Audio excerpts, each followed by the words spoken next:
In 3 bipartisan votes, Congress this week rebuked President Trump over Saudi Arabia, blocked his border emergency declaration and demanded a public release of the special counsel's report.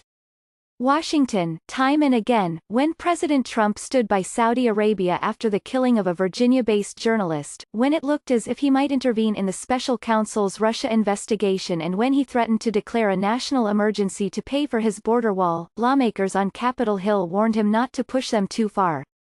This week, in a remarkable series of bipartisan rebukes to the president, Congress pushed back. On Wednesday, with 7 Republicans breaking ranks, the Senate joined the Democrat-led House in voting to end American military aid to Saudi Arabia's war in Yemen in protest over the killing of Jamal Khashoggi, a columnist for The Washington Post.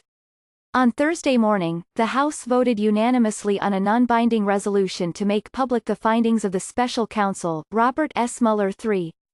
And on Thursday afternoon, 12 Republican senators abandoned the president to pass legislation, already adopted by the House, that would block Mr. Trump from declaring a national emergency to build his border wall, an act of defiance that he has vowed to overturn with the first veto of his presidency.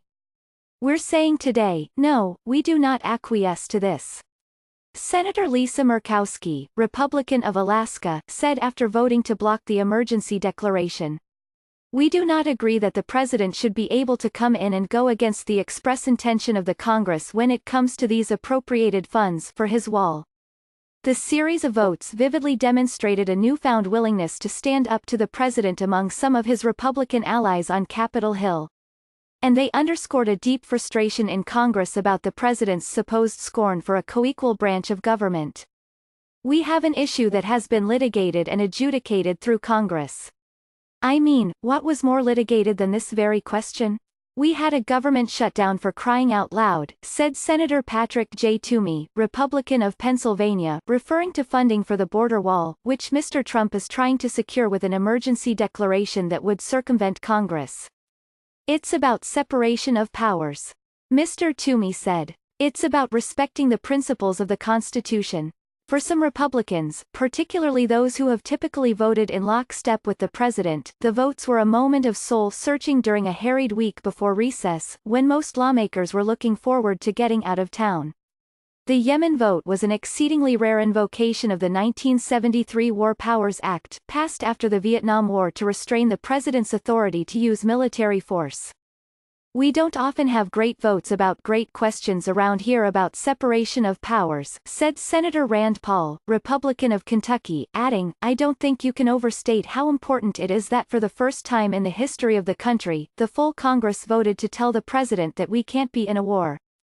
Mr. Trump made it clear he would fight the bipartisan challenges to his authority. He feels good, said Senator Lindsey Graham, Republican of South Carolina, a close ally of Mr. Trump who talked to the president shortly after the vote. He said, my veto will be sustained. I said, yeah, overwhelmingly. He feels like his commitment to build the wall is moving forward. But the rare coalition of Democrats and Republicans could bolster legal challenges to the emergency declaration that could tie up wall funding indefinitely. And the mere act of defying Mr. Trump foreshadows potential new difficulty for the president as he seeks to push his agenda through a Democrat-controlled House and a less pliant Republican-controlled Senate.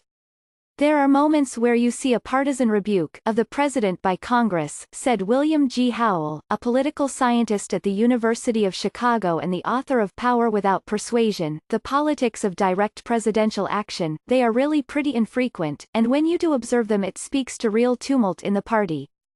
Senator Chuck Schumer of New York, the Democratic leader, said he hoped the votes this week are green shoots. Republicans, out of courage, out of principle and maybe out of principle or maybe exasperation, are beginning to constrain the president when he goes too far.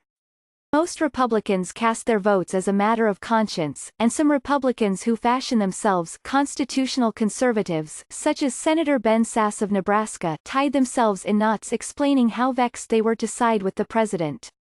Senator Thom Tillis of North Carolina, one of the first Republicans to declare his support for overturning the emergency declaration, faced a huge backlash from conservatives and flipped his vote at the last second. House Republicans, who joined Democrats in voting to call for Mr. Mueller's report to be made public, insist there was no tumult. But Democrats saw it as an important declaration of principle. Congress is finally asserting its authority under the Constitution, with enthusiasm, said Representative Donna E. Shalala, Democrat of Florida, who spent 8 years in the executive branch as health secretary to President Bill Clinton. The rejection of Mr. Trump's national emergency declaration could also give ammunition to a half-dozen legal cases challenging the president's exercise of that power under the 1976 National Emergencies Act, said Jack L. Goldsmith, a Harvard law professor who led the Justice Department's Office of Legal Counsel under President George W. Bush. Some judges may count that as evidence of congressional intent. Mr. Goldsmith said, though he added that he disagreed with that view. Dror Ladine, a staff lawyer for the American Civil Liberties Union, said Congress's action would help convince federal judges that the president was acting illegally to fund his wall. This vote reinforces that the president has no right to that money. Mr. Ladine said, but as a political matter, Mr. Trump could use the congressional votes to his advantage on the 2020 campaign trail, portraying himself once again as the outsider candidate battling an unpopular Congress and the establishment in Washington. Congress has for decades been what Ross K. Baker, a political scientist at Rutgers University, calls a constitutional weakling, excessively deferential to the president. But there have been moments in history where the legislative branch seeks to assert its power and relevance, particularly with respect to the military and foreign engagement.